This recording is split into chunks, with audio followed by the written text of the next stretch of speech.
এখন যান এখান থেকে, খাবারের দিকে নজর দিবেন না। তোমার ছেলেই আজ তোমার মৃত্যুর জন্য দায়ী বাবা। মারে, তোমার শ্বশুরের শরীরটা খুব খারাপ, সকাল থেকে কিছুই খাইনি। তুমি তো অনেক মাছ রান্না করেছো, এক টুকরো মাছ দাও মা, হয়তো মাছের তরকারির গন্ধে একটু ভাত খেতে পারবে। বুড়ো মানুষটা তো দিন দিন শুকিয়ে কাঠ হয়ে যাচ্ছে। এখানে যে মাছ আছে এক পিস দিতে পারবো না। আপনাদের দিলে আমরা খাবো কি? সারাদিন কাজকর্ম কিছু নাই, শুধু খাই খাই শুনি। দিন দিন তো সাহসও বাড়ছে দেখি। এখন যান এখান থেকে, খাবারের দিকে নজর দিবেন না। মা, তোমাদের তো কিছুই কমতি নেই, আমি শুধু এক টুকরো মাছই তো চাইলাম। তোমার শ্বশুর মানুষটা আজ সকাল থেকে এক ফোঁটা পানিও মুখে দেয়নি। ওই মাছ শ্বশুরে খাওয়ালে আমার বর দুই বেলা পেট ভরে খেতে পারবে? সংসার চালানো কি মুখের কথা মা? আপনি বুঝবেন না আমাদের হিসেব নিকেশ। চুপচাপ ঘরে যান আর ওই মাছের দিকে তাকায়েন না। ঠিক আছে বৌমা, আমি যাচ্ছি, তোমরা খাও, আমি আল্লাহর উপর ভরসা রাখি। নিজের ছেলের ঘরে ছেলের বউয়ের কাছে আজ এক টুকরো মাছের জন্য অপমানিত হলাম।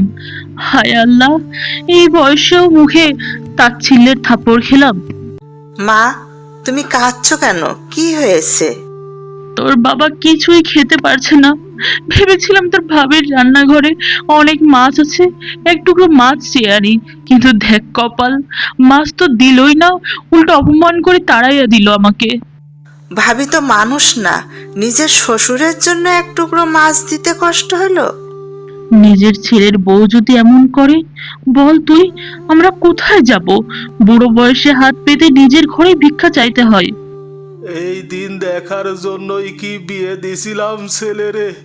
মাছের এক টুকরোর দাম কি আমাদের জীবনের চাইতেও বেশি হয়ে গেছে?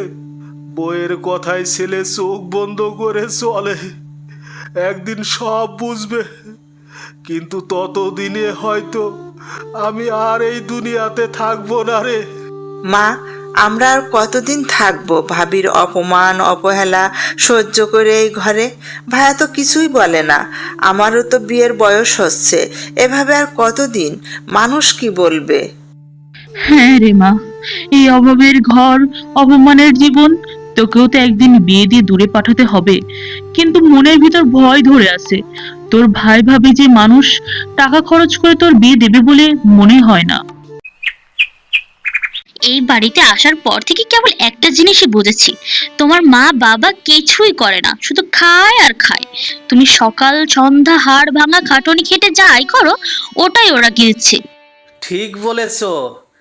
আমার বাবাকে কতবার বলেছি একটু বাজার করতে, কিন্তু উনি যেন রাজা, আমার মাও যেন রানী, কাজকর্ম কিছুই করতে চান না।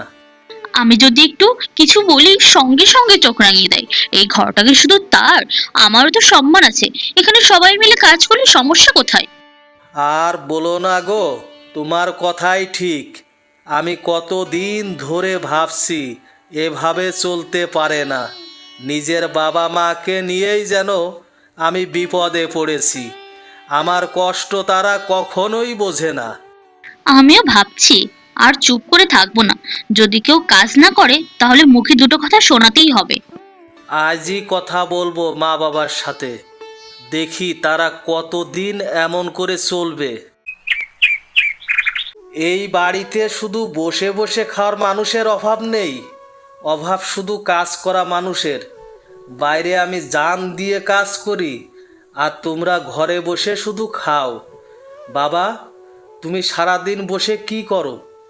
মা, তোমারও তো হাত পা আছে, কিছু একটা করো না কেন?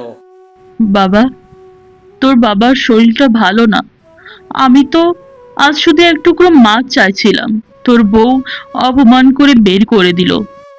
আবারও শুরু করলাম মা, সব সময় কান্নাকাটি আর অভিযোগ করো। আমার মাথা কিন্তু গরম হয়ে যাচ্ছে। তোর জন্মের পর থেকে তোকে মানুষ করতে কত কিছু করলাম, আজ তুই আমাদের দোষ দেখছিস? আমাদেরই বোঝা লাগছে। হায় আল্লাহ, এই দিন দেখার আগে তোমার কাছে উঠিয়ে নিলে না কেন? ভাইয়া, এতটা বদলে গেলে তুমি? মা বাবা কি শত্রু নাকি তোমার? বাবা, তুমি কাল থেকে বাজার করবে, আর মা, তুমি সংসারে আমার বউয়ের কাজে সাহায্য করবে। বয়স হয়েছে বলে দায়িত্ব ফেলে বসে থাকলে চলবে না। সবাই মিলেমিশে থাকলে সবাইকে কাজ করতে হবে। আর হ্যাঁ, যদি তোমরা আমার কথা না শুনো, ভালো হবে না বলে দিলাম। মা দেখো, জামাই তোমার জন্য কত বড় মাছ এনেছে। খুশি হয়েছে তো মা? হ্যাঁ মা, খুশি হয়েছি। তোমরা কেমন আছো বলো? আপু, শুনেছি তো শ্বশুর শাশুড়ির নাকি মাছ খেতে দিস না। এই মাছ আমরা খাবো না। এসব আজে বাজে কথা কে বলেছে তোকে? আমার শ্বশুর শাশুড়ি কি খায় কি খায় না এসব নিয়ে কথা বলিস কেন? এসব কথা পড়ে থাকে না রে আপু। তুই যদি তোর শ্বশুর শাশুড়ির আর ননদের সম্মান করিস, ভালোবাসিস, তাহলেই আমরা তোর হাতের আনা কিছু খাবো, নইলে না। আর আপনি দুলা ভাই, বইয়ের গুলামি বাদ দেন। আর কতদিন বইয়ের কথায় ভেড়া হয়ে থাকবেন? নিজের বাবা মায়ের দায়িত্ব নিতে শিখুন। দেখছো মা, তোমার সামনে ছোট আমাকে অপমান করলো, তুমি কিছু বলছো না কেন? তোর ছোট বোন কিছু ভুল তো বলেনি রে মা। তুই তো নিজেই সব দেখছিস। তোর শ্বশুর শাশুড়ি তোর নিজের পরিবার, তাদের অবহেলা করিস না। আজ না হোক কাল সব কিছুরই হিসেব দিতে হবে। হ্যালো জামিন, তাড়াতাড়ি বাড়িতে আয়, তোর বাবা মারা গেছে, জলদি চলে আয়। কি কি বলছিস রে জামিল? বাবার নাই? সত্যিই নাই? আচ্ছা ঠিক আছে রে, ফোন রাখ, আমি এখনই আসতেছি বাড়িতে। বউ তাড়াতাড়ি করো, এখনই আমাদের বাড়িতে যেতে হবে। বাবার নাই আমাদের মাঝে।